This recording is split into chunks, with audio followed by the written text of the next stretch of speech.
and welcome back to the final episode of the top 50 Easter eggs and secrets in Fallout 4. It has been a blast, and I hope you guys enjoyed this series just as much as I did making it, but without any more information said, let's get into the episode. So starting off the compilation, we're going to make our way to Diamond City Market, and all you're going to want to do is come up to the chef in the middle. Now this chef will say something which I'm sure a lot of you guys will not understand. However, if you have seen the movie known as Blade Runner, then you may understand this Easter egg, because if you go over to Takahashi and you ask him anything, he will always say, "Nani shikimashiko, ha?" That was my terrible impression of doing it, but essentially this translates into "what will you do?" This is also a quote from Blade Runner. Now Blade Runner is throughout the entire game. There's several Easter eggs from this movie in Fallout 4, and if you have seen my top 50 Easter eggs series, then you would have noticed a few of them which I covered throughout the series. But if you take a look in this Easter egg, this quote is taken from the well-known movie known as Blade Runner, in which they take the same quote from the chef in that movie. Something else which is also worth noting is that both chefs also sell noodles, and both protagonists trying to purchase these noodles have a hard time trying to understand what the chef is saying. What are you saying? What are you saying? This next Easter egg is more for fun and fact. It's not really like an interactive Easter egg, something which references a movie or anything like that. This is just some awesome trivia about Boston. So if you guys remember, Boston is in the first 13 colonies to be produced in America and kind of developed. Now Boston is a city in one of those colonies, so it was one of the first ever cities to be developed in America, so to say. And if you go over to Boston and go to the North Church in Boston in Fallout 4, you will see a Paul Revere Easter egg. Now some of you guys in America might know who Paul Revere is. I myself heard of the name because I did a bit of history at A-level, but I didn't know too much about him. Now in colonial times, when they just founded Boston and back in their days, they used lanterns to signal communication. And of course you guys probably knew this anyway. However, if the British were invading and they came by land, there would be one lantern. However, if they came by sea, there would be two lanterns. And what you can see right now on the church is that there are two lanterns. This is a cool little Easter egg saying that the British are going to be invading Boston, because of course, if you do know a lot of history about America, and I'm sure loads of you guys do, you may understand that the British were one of many countries who came to invade America, and of course two lanterns meaning that they came by sea. So Paul Revere kind of came up with this system, and it's good to see Bethesda respecting one of these great forms of communication in Boston and humanizing this city with this form of communication. So if any of you guys have played a lot of Fallout 3 or even Skyrim, then you may have speculated that the main character may have made its way from the capital wasteland from Fallout 3 all the way to the Commonwealth. That, and there are a couple of other Easter eggs found in Fallout 4 that suggest this is indeed the case. For example, we also see Gary laid out in blocks. However, right now we're going to take a look at the Happy Birthday Sweet Roll. Now I'm sure some of you guys may have seen this before. Like I said, it's found at the Rebes Marina. All you're going to want to do is make your way to this bench, and you will see a Happy Birthday Sweet Roll, quite literally. It is named exactly how I say it, and you can find it on the bench. As some may recall, in the opening hours of Fallout 3, this roll was featured at a birthday party for a player character known as the Lone Wanderer in the game, during which were given a sweet roll to celebrate their birthday. Now also something I think I should mention is that you can see the bike which was owned by the Lone Wanderer in the game. There's loads of Easter eggs referencing Fallout 3, referencing these protagonists and some of the main characters who you could use around this game, and it does have a lot of Easter eggs which could suggest that these are hiding in the Commonwealth somewhere, just scattering around a few Easter eggs to give us a few hints as to where they are. But nonetheless, I think it's a really cool Easter egg, and I think you guys should go and check it out.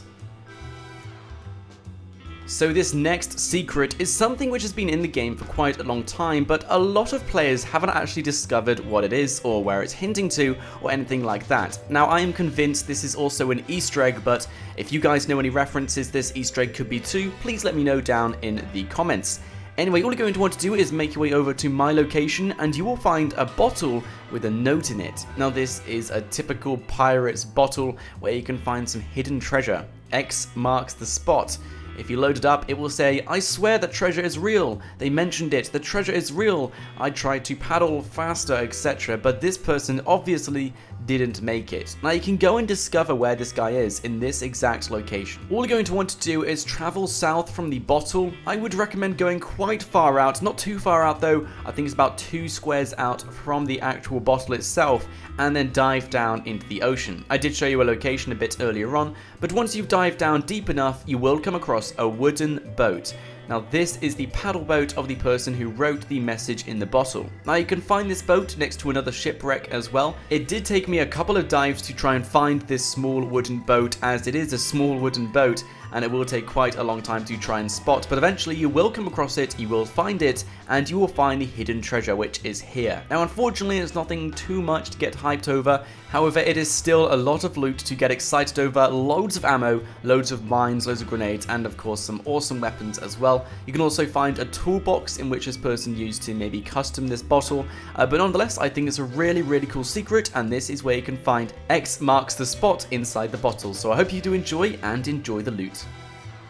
So this next Easter egg is something which I think you guys will find a bit weird to stumble upon. It's definitely one of the strangest scenes in the Wasteland, and it's underneath the castle. If you guys are a fan of Edgar Allan Poe, then you may understand this Easter egg. If not, then I hope you enjoyed this cool bit of education I'm going to be teaching you, and trust me guys, it's pretty cool. So if you are a fan of Edgar Allan Poe, you may understand one of his short and famous stories known as the Cask of Amontillado, in which a man buries his friend alive. His murder takes the term frenemy to a whole new level.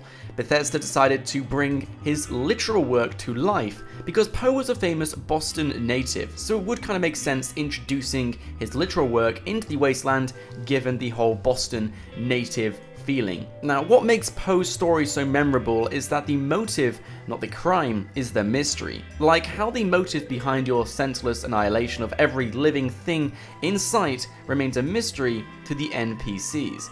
So essentially what you have found underneath this castle is a small dungeon lined with skeletons, just like we see inside the short story, the Cask of Amontillado. You will also find a cask of Amontillado, and you can see this because there is a dead person inside the dungeon with an Amontillado bottle right next to a crate of Amontillado bottles, henceforth the Cask of Amontillado, literally. So this is a really cool Easter egg, and it's probably one of the oldest ones in the book so far, but I couldn't miss it out in the top 50 Easter eggs in Fallout 4, so I hope you enjoy it.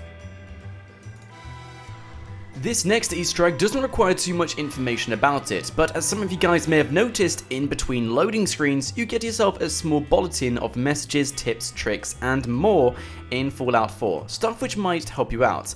Now, something which you will come across is a small quote saying, "Free your mind." This is a reference to the Matrix, a really cool reference indeed, and this is actually a really popular quote from the Matrix. It's not like I just took the quote out of the movie. If you go on Google Images and type in the Matrix, I can guarantee you will find something relating to the quote "Free your mind." If you type in the Matrix "Free your mind," you will see a whole bunch of images from the Matrix with quotes saying "Free your mind." So this is a really interesting and cool Easter egg to do with the Matrix asking you to free your mind. So if you guys have been watching my YouTube channel for the past few weeks, you may have seen this Easter egg pop up in an individual video. Well, we're including it in the final episode of the compilation after various users have also agreed with me that this is the body of Trevor Phillips from Grand Theft Auto 5. So all you're going to want to do is make your way down this back alley in the district known as Good Neighbor. Once you're in this back alley, you may see a body lying down on the floor. Some of you guys may see this, some of you guys may not. It's a complete random Easter egg event. However, the majority of you guys should see this Easter egg. Anyway, all you're going to want to do is clear out the enemies and take a look at the dead body they were originally looking at on the floor. And what you will notice is that this is a drifter, and this drifter looks exactly like Trevor Phillips. It's dressed up just like the character. It's also got the same hairstyle, the same facial structure. Here is a better image of the drifter you will find on the floor, and to me, this guy looks exactly like Trevor Phillips, who you can see side by side. So it's a great Easter egg to Trevor Phillips finding his dead body as a drifter in Fallout 4. So this next Easter egg is actually pretty interesting, and if you make your way over to Walden's pond and make your way inside the sewers, you will discover something very secretive about Walden's pond. So if you've heard of the author Henry David Thoreau, he spent a lot of his life in Boston, especially his paradise peaceful place known as Walden's Pond, in which he wrote one of his hit novels, Walden. This novel is so good that it goes down in history of one of the best things ever in Boston, one of the most traditional things ever. And of course, I don't live over there, I can't tell you everything Boston is known for, but this is definitely one of the things Boston is known for if you trace history back far enough. Anyway, enough of that, let's get into the Easter egg. So if you make your way into these sewers, you will find two enemies discussing about this novel, what happens in the novel, as well as the author and where it was produced, how it was produced, and just some awesome history about it. Given that the Wasteland is based off Boston, this fits extremely well. So this guy made sure he had everything he needed before he started his camping trip in that little shack up top. Double-checked his list and everything. And that's why they call it being the road. Oh! And this guy invented Transdentalism, moron. You sound like an idiot. How the hell you know all this? I read a book that one time, when we ran out of grognacks. I wish I could read.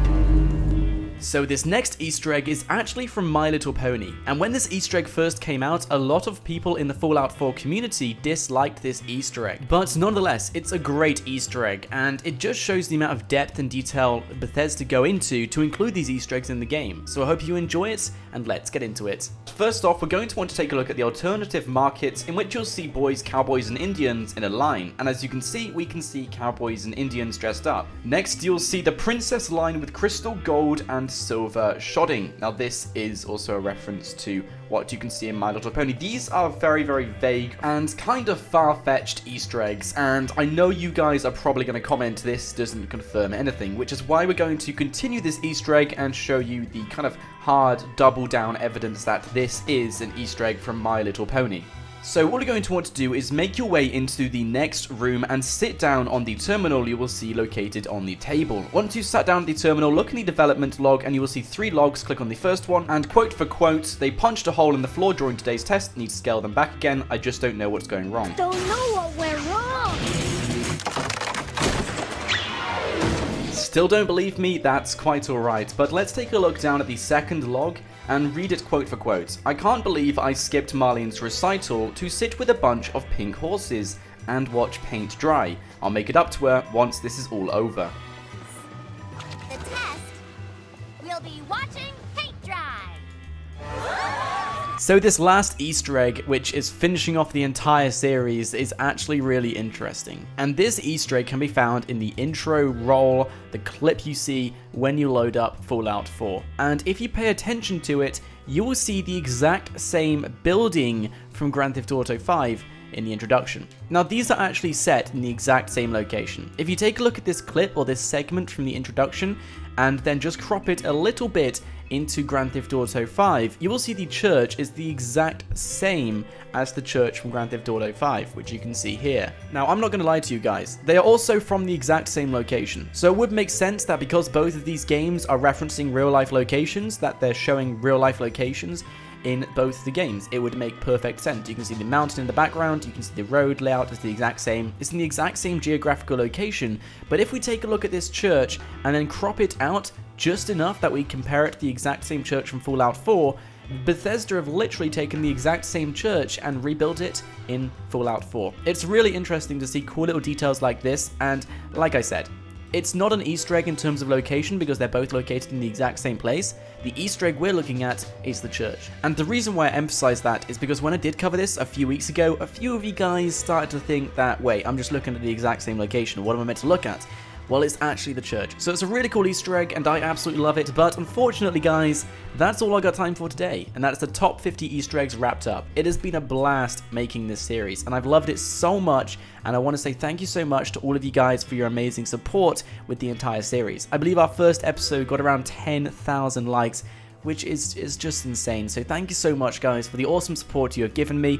If you want to comment your favorite Easter egg in the entire series, then there will be a playlist where you can go and check out all the other videos I did in this series and all the other Easter eggs. And of course, you can comment your favorite Easter egg, which will go into the top 10 overall Easter eggs in Fallout 4, taken from our top 50 Easter egg series. So if you are new here, I do recommend you click that subscribe button so you won't miss out on the top 10 Easter eggs in Fallout 4. I'm looking forward to making that episode and showing off only the best Easter eggs discovered in this game. But once again guys, I hope you did enjoy. Be sure to smack that like button if you did with your right ankle, and I'll see you guys next time. Peace.